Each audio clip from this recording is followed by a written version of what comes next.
Hello बच्चों, आज हम इस टॉपिक में इस वीडियो में हम बात करेंगे बेसिक मैथमेटिक्स की। जैसे कि मैंने फिजिक्स के लिए बेसिक फिजिक्स का वीडियो बनाया, केमिस्ट्री के लिए बेसिक केमिस्ट्री का वीडियो बनाया, 3 पार्ट गया, राइट। वैसे ही हम आपके लिए मैथमेटिक्स में ये सोच कर नहीं पढ़ा रहे हैं कि आप 12th में हैं। आई अगेन रिपीट, ये सोच कर नहीं पढ़ा रहे हैं कि आप 12th में हैं, बल्कि ये सोच कर पढ़ा रहा हूँ कि आप 0 लेवल से स्टार्ट कर रहे हैं। अगर आपको लगता है ये टॉपिक आते हैं जो मैं आपको बताऊंगा तो मत देखना। अगर आपको लगता है इनमें आप फंस सकते हो तो जरूर देखना। वीडियो पर नए हो, चैनल पर नए हो तो एक बार सब्सक्राइब कर लेना, बार बार तो नहीं करना पड़ेगा। और बेल आइकन क्लिक करना जरूरी है ताकि अपडेट आपको मिलता रहे सबसे पहले। कोई भी डाउट हो तो आप कमेंट सेक्शन में आकर हमें बता सकते हैं। और यदि आप दिल्ली एनसीआर से मतलब बिलोंग करते हैं, रहते हैं, तो आप सीधा हमारे कोचिंग क्लासेस को ज्वाइन कर सकते हैं। या आपके कोई ऐसा हो कि आपके घर में कोई हैं जो 9th-10th में है, आप दिल्ली एनसीआर से हैं, तो हमारे यहाँ क्लास 6 से लेकर 12 तक के बैचेस चलते हैं। इवन गवर्नमेंट जॉब की भी तैयारी करवाई जाती है। तो कोई भी क्वेरी हो, कोई भी हो, तो आप सीधा हमसे संपर्क कर सकते हैं, कमेंट सेक्शन में आके हमसे पूछ सकते हैं, राइट। चलिए, तो बेसिक मैथमेटिक्स की जब हम बात करते हैं, जब हम बहुत ही बेसिक की बात करते हैं, तो देखिए मैथमेटिक्स में बहुत बेसिक। अब आपको नंबर तो आता ही होगा भाई, नंबर में तो कोई प्रॉब्लम होगा नहीं आपको। आप फंसते कहां पर हैं? तो सर हम ना अलजेब्रा में फंस जाते हैं। अच्छा, अलजेब्रा में फंस जाते हैं। सर अलजेब्रा में क्या दिक्कत होता है? सर अलजेब्रा में पता दिक्कत क्या होता है ना, मैं लिख देता हूं यहाँ। अलजेब्रा दिख रहा है थोड़ा सा नीचे। अलजेब्रा में क्या दिक्कत होता है? तो सर अलजेब्रा में दिक्कत क्या होता है ना कि यहाँ पर कभी एक्स आ जाता है, कभी कुछ आ जाता है, कभी कुछ आ जाता है। अजीबो गरीब काम होता है। बिल्कुल सही बात है, अलजेब्रा में पढ़ना होता है तो बहुत बेसिक आते हैं, एकदम 0 लेवल पे, एकदम 0 लेवल पे आते हैं। देखिए मैं आपको कुछ टिप्स पहले देना चाहूंगा। वो टिप्स आप ले लेंगे तो बड़ा काम का टिप्स होगा, ठीक है। ये टिप्स यहाँ पे लिख देता हूँ। 1 से 20 तक आपको टेबल याद रहना चाहिए, ठीक है। 1 से 20 तक आपको टेबल याद रखना चाहिए। ये मेरा होमवर्क है, चाहे आप हिंदी मीडियम में याद कर लो या इंग्लिश में याद कर लो, क्योंकि मैथमेटिक्स में टेबल का याद होना बहुत जरूरी है, राइट। तो 1 से 20 तक, जैसे कोई भी टेबल आपको बोला जाए 15 का टेबल पढ़ो तो हिंदी में पढ़ लो। 15 15 दूनी 30, 15 तिया 45, 15 चौके 60, 15 पचे 75। तो ऐसा करके आपको कहीं भी कोई भी आप मल्टीप्लाई तो आपको याद रहना चाहिए। चलिए इसके बाद आगे बात करते हैं। तो देखिए मैं आपको कुछ टर्म आपको पहले डिफाइन करना चाहूंगा।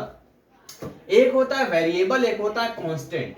तो देखिए अगर ए टू जेड, ए से जेड की अगर आप बात करते हैं या स्मॉल ए टू जेड की आप बात करते हैं, तो बच्चों इसको जो है हम लोग वेरिएबल बोलते हैं। क्या बोलते हैं इसको?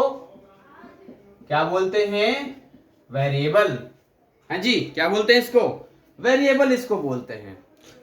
लेकिन जब आप कोई डिजिट की बात करते हैं, जब आप नंबर की बात करते हैं, तो जितने भी नंबर्स होते हैं वो सब के सब कांस्टेंट होते हैं। क्या होते हैं? कांस्टेंट। देखिए डिजिट और नंबर में फर्क होता है। डिजिट तो 0 to 9 ही होता है, पर नंबर में तो 0.1 भी आ सकता है, 0.2 भी आ सकता है। तो आपको 2 वे में जानकारी लेनी होती है। देखिए एक तो आपको नंबर सिस्टम के बारे में जानना पड़ता है कि भाई नंबर सिस्टम क्या क्या होता है। तो अब नंबर सिस्टम के बारे में जानना है तो उसके बारे में आपको भी पढ़ना पड़ेगा कि ये नंबर होता है, ये नंबर होता है। दूसरा, अगर हम वेरिएबल्स पे आते हैं तो वेरिएबल्स क्या होता है? वेरिएबल्स का मतलब होता है, जैसे मैंने आपको बोला कि मान के चलिए, सपोज कीजिए कि मैं घर में 2 किलो आम लाए, है नहीं, 2 किलो आम लाए घर में कोई। तो उसमें मान लो मैंने आपको बोला कि x आम लेकर आओ या y आम लेकर आओ। तो आप क्या कहोगे कि सर x y क्या है? What is this? x y क्या है? What is this? तो देखिए यहाँ x की वैल्यू कुछ भी हो सकती है। x की वैल्यू 0 से लेकर, 0 क्यों, हाँ आम के काउंटिंग है ना, 0 से लेकर नेचुरल नंबर में कुछ भी हो सकता है जो काउंटिंग का नंबर हो। तो 0 से लेकर इंफिनाइट तक जा सकता है, वो डिपेंड करेगा कितना जा सकता है। तो यहाँ पर x की वैल्यू 1 भी हो सकती है, यानी कि मैं 2 आम के बारे में बोल सकता हूँ, 3 आम के बारे में बोल सकता हूँ। तो जब मैं वेरिएबल्स की बात करता हूँ तो यहाँ पर हमें एकदम से कुछ पता नहीं चलता उसकी वैल्यू क्या है। तो मैथमेटिक्स में जितनी भी वैल्यू निकालनी होती है, इन्हीं की वैल्यू निकालनी होती है, इन्हीं पे हमें काम करना होता है। कहता है एक्स की वैल्यू निकालिए, बाई की वैल्यू निकालिए, ऐसे बोलता कि नहीं बोलता? एक्स की वैल्यू निकालिए या बाई की वैल्यू निकालिए। इसका क्या निकलेगा? इसका क्या निकलेगा? 2 3 4 5 4.5 3.5 4/10, इन सब का क्या निकलेगा? इन सब का तो कुछ नहीं निकलना है ना, इन सब का तो ऑलरेडी एक डाटा फिक्स है। तो ये फिक्स होते हैं, लेकिन ये चेंज कर सकते हैं, वेरी करते रहते हैं, तो ये वेरिएबल्स में आते हैं। चलिए, तो मैं आपको थोड़ा सा नंबर सिस्टम के बारे में पहले बता देता हूं, फिर इस पे आता हूं। देखिए, नंबर सिस्टम में कई सारे नंबर होते हैं, कई सारे नंबर्स होते हैं, कई सारे नंबर होते हैं। चलिए, आज नंबर सिस्टम बताने का मन नहीं है, फिर कभी एक अगले पार्ट में नंबर सिस्टम के बारे में बताऊंगा मैं। अभी हम ना वेरिएबल के बारे में जान लेते हैं। तो वेरिएबल्स में क्या होता है बच्चों, समझिएगा मेरी बात ध्यान से, मैं आपको क्या बोल रहा हूं। देखिए, जैसे मान के चलते हैं, इसको हम बोलते हैं पॉलिनोमियल के नाम से बोलते हैं, पॉलिनोमियल बोलते हैं। और इक्वेशन में क्या फर्क होता है समझिएगा। देखिए, अगर मैं यहां लिखता हूं पॉलिनोमियल, इसको बोलता हूं मैं पॉलिनोमियल, और यहां बोलता हूं इक्वेशन, दोनों में फर्क आपको बताता हूं मैं, समझिएगा बात को। पॉलिनोमियल क्या होता है कि जैसे मान लो मैंने आपको बोला x+5, ये एक पॉलिनोमियल है जिसको हम लोग लीनियर पॉलिनोमियल बोलेंगे। क्या बोलेंगे? लीनियर पॉलिनोमियल बोलेंगे। अच्छा, लीनियर क्यों बोलेंगे? क्यों बोलेंगे लीनियर? क्योंकि यहां जो वेरिएबल है, यहां से क्या पता चलता है, x+5 से हमें क्या पता चलता है, तो x+5 से पता चलता है कि देखिए, एक तो यहां पर आपको मिलता है वन वेरिएबल है, भाई x है ना केवल, तो केवल वन वेरिएबल है, वेरिएबल एक है। और क्या पता चलता है इससे, ये लीनियर पॉलिनोमियल है। अच्छा, लीनियर क्यों है जी? क्यों है लीनियर? तो लीनियर इसीलिए है क्योंकि इसका जो पावर है, जो मैक्सिमम पावर है, वो कितना है? वन है। मैक्सिमम पावर कितना है? वन है, इसीलिए लीनियर पॉलिनोमियल है। लेकिन जब हम इक्वेशन में करते हैं तो इसको इज इक्वल टू जीरो कर देते हैं। इज इक्वल टू क्या कर देते हैं? जीरो कर देते हैं। This is called linear equation. क्या क्या कहेंगे इसे? समझते हैं? ये भी वन वेरिएबल है, यानी कि एक वेरिएबल में काम हो रहा है, and this is linear equation. ये क्या है? लीनियर इक्वेशन है। ये एक लीनियर इक्वेशन है। तो जब हम इक्वेशन की बात करेंगे तो इक्वेशन में दोनों चीजें आएंगी, यानी इधर वाला जो है, इस तरफ अगर आप बात करते हैं, इधर वाली तरफ में इधर आप आते हैं, यहां पर आते हैं, दिस इज LHS यानी लेफ्ट हैंड साइड, और इधर जो आप बात करते हैं दिस इज RHS यानी कि राइट हैंड साइड। तो इक्वेशन का मतलब होता है कि जैसे तराजू होता है ना, तराजू, इसमें दो पलरे होते हैं, यहाँ पे, यहाँ दो पलरा होता है यहाँ पे, तो उसी तरीके से यहां पर आपको समझना होता है कि यहां पर ये हो गया LHS और ये हो गया आपका RHS। ये आपको अंडरस्टैंड करना पड़ता है यहाँ पे। चलिए आगे बात करते हैं। अगर मान के चलो कि अगर मैं ऐसा कर दूं कि x² प्लस x+5, मैं ऐसा कर देता हूं x² प्लस x+5, अभी भी ये वन वेरिएबल ही है, समझो मेरी बात ध्यान से, है नहीं, x ही केवल है, तो अभी भी ये वन वेरिएबल है। कितना वेरिएबल है ये? अभी भी ये वन वेरिएबल है, बट अब ये लीनियर पॉलिनोमियल नहीं रहा, क्योंकि इसका मैक्सिमम पावर 2 हो गया है, जिसको बोले क्वाड्रेटिक पॉलिनोमियल बोलेंगे। इसको क्या बोलेंगे हम लोग? क्वाड्रेटिक पॉलिनोमियल बोलेंगे इसको। बात समझो, this is quadratic polynomial. Same अगर आप इसको इक्वेशन में कन्वर्ट करना चाहते हैं तो आप सिंपली लिखेंगे x² plus x+5 is equal to 0। This is what, अभी भी ये वन वेरिएबल ही है, अभी भी ये वन वेरिएबल है, लेकिन this is called quadratic equation. What is called? Quadratic equation इसे कहेंगे हम लोग। ये तो कुछ बेसिक चीजें रही जो मैं केवल आपको डिफरेंस बताया, मैंने आपको जानकारी दिया। अच्छा, इसमें क्या क्या चीजें आपको आनी चाहिए, यानी क्या क्या चीजें आपको आनी चाहिए?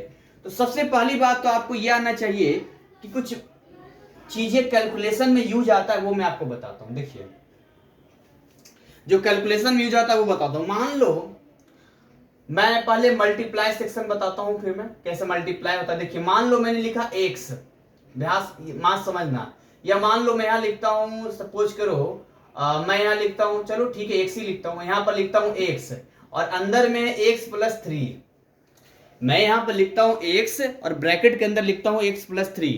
तो जब यहां पर आप इस तरह का इसको सोल्व करोगे तो आगे क्या करोगे, ये वाला जो x है ये इसके साथ भी मल्टीप्लाई होगा और ये इसके साथ भी मल्टीप्लाई होगा, यानी अंदर जितने टर्म होंगे उन सब के साथ होगा, अगर ब्रैकेट क्लोज है तो। तो यहां पर ये हो जाएगा आपका x into x square plus क्या हो गया 3x हो गया। यहां पर अब बात समझना है, यहाँ पे कहीं भी ये चीजें लिखी रही, सपोज करो अगर ऐसा होता आगे 5 होता और अंदर में एक्स स्क्वायर प्लस 3x होता है यहाँ पर, समझो, या 2x स्क्वायर प्लस 3x होता, तो यहां पर ये 5 इससे भी मल्टीप्लाई होता और ये वाला इससे भी मल्टीप्लाई होता है। तो जब इससे मल्टीप्लाई होता तो क्या होता 10x स्क्वायर हो जाता और इससे मल्टीप्लाई होता तो ये 15x हो जाता। क्लियर हो रहा है, बात समझ में आ रहा है आपको? चलिए अब आता है कॉमन कैसे लेते हैं हम लोग, कॉमन कैसे लेते हैं, कॉमन फैक्टर कैसे निकालते हैं, कॉमन फैक्टर। देखिए कॉमन पहले लेना सीखते हैं हम लोग। जैसे मैं इसको उठाता हूं तो ये लिखा एक्स स्क्वायर प्लस 3x। जब हम कॉमन की बात करते हैं, कॉमन लेने की बात करते हैं, तो हम चेक करते हैं कि जो आपका टर्म है, जैसे पहला टर्म है दूसरा टर्म, इसको टर्म हम लोग बोलते हैं, टर्म बोल सकते हैं आप, हिंदी में पद कहते हैं, इसको टर्म कहते हैं। तो पहले वाले टर्म में ऐसा क्या है, तो पहले वाले टर्म में आप देखेंगे तो पहले वाले टर्म में क्या है x इंटू एक्स है और दूसरे वाले टर्म में क्या है, दूसरे वाले टर्म में 3 इंटू एक्स है। यानी कॉमन क्या है दोनों में, तो कॉमन ये है कि देखिए यहां पर एक x और यहां वाला x, ये दोनों ही कॉमन है। यानी कि एक ऐसा कोई भी वेरिएबल या कोई भी नंबर हो सकता है, वो चाहे वो नंबर कांस्टेंट हो सकता है या तो वेरिएबल हो सकता है, कोई भी हो सकता है, जो दोनों के पास होना चाहिए उसको हम लोग बाहर लिख देते हैं, उसी को हम लोग कॉमन कहते हैं। तो इसको हमने बाहर लिख दिया। अब अंदर में यहां से जब x हटा दूंगा तो क्या बचेगा, केवल x बचेगा, प्लस जब यहां से x हटा दूंगा तो यहां क्या बचेगा, x प्लस 3 बचेगा। तो दिस इज कॉल्ड, इसको कहते हैं कि हमने कॉमन ले लिया। क्या ले लिया हमने, कॉमन ले लिया है। इसी के अलावा अगर मैं मान लो इसको हमें कॉमन लेना हो, देख रहे इसी के जैसा बन गया ना, 10x स्क्वायर प्लस 15x यहाँ पर लिखा हो, तो यहाँ पर हम क्या करेंगे, यहाँ पर क्या कॉमन है जी, तो कॉमन लेना अगर आपको नहीं आता है तो आप इसको साइड में एक काम कर सकते हैं। अगर आपको कॉमन लेना नहीं आता है तो हर एक टर्म को यहाँ पर आप फैक्टर में तोड़ दीजिए। जैसे 10x स्क्वायर है तो 10 का मतलब 5 into 2 into x into x, ये आपका कॉमन हो गया। और अगर आप 15x को ब्रेक करेंगे तो ये हो जाएगा आपका 3 इंटू, ऐसा करते हैं 5 इंटू 3 इंटू एक्स। देखिए ये वाला कॉमन x से x हो गया और 5 से 5 हो गया, यानी यहाँ कॉमन हो गया 5x क्या हो गया, कॉमन हो गया यहाँ पे। तो एक काम करते हैं, यहाँ 5x को यहाँ पर लिख देते हैं यहाँ पर, क्योंकि 5x कॉमन है। अब अंदर में देखिए, अब यहाँ से यदि 5x हट जाएगा तो क्या बचेगा, 2x ही तो बचेगा केवल। और लॉजिकल बात है, यहाँ पर वो लिख रहा है जिससे मल्टीप्लाई करने पर फिर से ही आ जाए। तो यहाँ से 5 2 10 और x स्क्वायर हो गया, प्लस ये देखिए 15x है, तो 15x में ऑलरेडी 5x जा चुका है, तो क्या बचा, केवल 3 बचा। तो ये आपका हो गया 5x इंटू 2x प्लस 3 हो गया, ये हो गया कॉमन हो गया आपका। समझ में आ रहा है? ये कुछ बेसिक चीजें मैं आपको बता रहा हूं कि ये थोड़ा सा कॉमन हो गया, यहाँ पर कॉमन हमने निकाल लिया।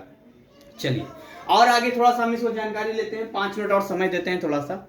जब भी आप लीनियर इक्वेशन को सॉल्व करेंगे, तो आप क्या ध्यान रखेंगे, जैसे यहाँ पर इज इक्वल टू है, अगर इधर प्लस है इधर आके माइनस हो जाएगा, और अगर इधर डिवीजन है इधर मल्टीप्लाई और मल्टीप्लाई है तो डिवीजन हो जाएगा। ये थोड़ा सा हो जाएगा। कुछ इक्वेशंस मैं आपको लेके दिखाता हूं। जैसे मान लो मैंने लिखा 2x प्लस 5, समझिए मेरी बात को, 2x plus 5 is equal to 10 मैंने लिखा। तो जब आप लिखते हैं 2x plus 5 is equal to 10 और यहां पर बोलूंगा कि आप मुझे बताओ x की क्या वैल्यू होगी, यहां पर x की वैल्यू आप बताएं, x की वैल्यू क्या होगी। तो जब मैं यहां x की वैल्यू की बात करूंगा तो आप एक काम करना, जितना भी कांस्टेंट होगा उन सारे कांस्टेंट को उस तरफ भेज देना, कांस्टेंट के पास भेज देना।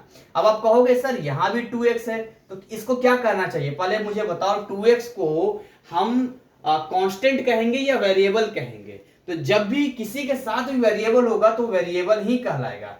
That mean this is the variable, ये एक वेरिएबल है यहाँ पर, but this is the constant, ये कांस्टेंट है और ये आपका कांस्टेंट है, ये कांस्टेंट है और ये कांस्टेंट है। तो भाई कांस्टेंट को हम लोग कांस्टेंट की तरफ कर देते हैं, तो क्या हो जाएगा, यहाँ पर 2x को इसी तरफ रखते हैं, ये इज इक्वल टू है 10 भी अपनी जगह रहेगा, ये क्यों बदलेगा, तो ये वाला 5 को बोलेगा ना ये 5 सुनो ना तुम इधर हो, अब तुमको उधर जाना पड़ेगा। तो बोला अच्छा उधर जाना पड़ेगा, तो ये गया, तो ये 10 को बोलेगा कि 10 पहले हम आएंगे, तो 10 बोलेगा तुम पहले कैसे आओगे, पहले तो हम यहाँ पर हैं। यानी कि समझिए आप किसी पड़ोस में रहने के लिए जाते हैं तो आपका पड़ोसी नहीं डिस्टर्ब होता है, ये जो पोजीशन है 10 का वही रहेगा, जिसको जाना है इसके बाद आएगा। अब क्या होगा, अभी ये प्लस था तो इधर आके क्या हो गया, माइनस हो गया। क्योंकि रूल क्या है, रूल यही है कि जब अदला बदली होता है, इधर से उधर या उधर से इधर आता है तो साइन बदल जाता है। मैं केवल आपको आता होगा, मैं रिवाइज केवल करवा रहा हूं आपको। तो यहाँ पर क्या हो गया, यहाँ पर 2x इज इक्वल टू क्या हो गया, 2x इज इक्वल टू 5 आ गया। अब यहाँ पर हमें 2x की वैल्यू नहीं चाहिए, हमें x की वैल्यू चाहिए। तो x की वैल्यू चाहिए तो ये अब x बोलेगा कि ये भाई 2, सुनो ना, देखो तुम तो मल्टीप्लाई में मेरे साथ हो और तुम जब तक रहोगे तो हमारा वैल्यू निकलेगा ही नहीं। तुम भी तो एक तरह से कांस्टेंट ही हो, भले ही मेरे साथ मल्टीप्लाई में, उधर चले जाओ। तो अभी ये मल्टीप्लाई में डॉट दिखाता है मल्टीप्लाई, तो ये वाला इसको इधर भेज देगा, कहेगा तुम उधर चले जाओ, कहेगा तुम उधर चले जाओ। तो यहाँ जो x की वैल्यू आ जाएगी, ये आ जाएगी 5, नीचे डिवाइड बाय 2, और ये आंसर आ जाएगा हमारा। यहाँ पर क्या आ जाएगा, आंसर यहाँ पर आ जाएगा। तो ये हमने अभी सीखा कि कैसे जो है लीनियर अगर हो तो कैसे हम सोल्व कर सकते हैं, राइट।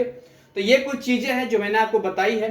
साथ में मैं कुछ होमवर्क आपको देना चाहूंगा, कुछ होमवर्क मैं आपको देना चाहूंगा। मेरे क्लास का टाइमिंग हो रखा है, तो अगले पार्ट में अलजेब्रा का एक पार्ट और बनाऊंगा। कुछ होमवर्क मैं आपको देना चाहूंगा यहाँ पर, जिसको आप सोल्व करना और कमेंट बॉक्स में मुझे आंसर बताना सोल्व करने के बाद। कोई डाउट हो तो पूछ सकते हो। मैं आपको देखता हूँ 3x minus 5 upon 10 is equal to 2/5। इसमें x की वैल्यू निकालनी है। मान लो मैंने लिखा 10 by plus 0.2 is equal to 0.09। और तीसरा मैं आपको एक और दे देता हूं, मान लो मैं देता हूं 5x plus 3 upon 2 is equal to 4x minus 10, 4x minus 10 upon 3 कर देता हूं। चलो ये मैंने आपको दिया, ये आपको बनाना है होमवर्क ग्रुप में।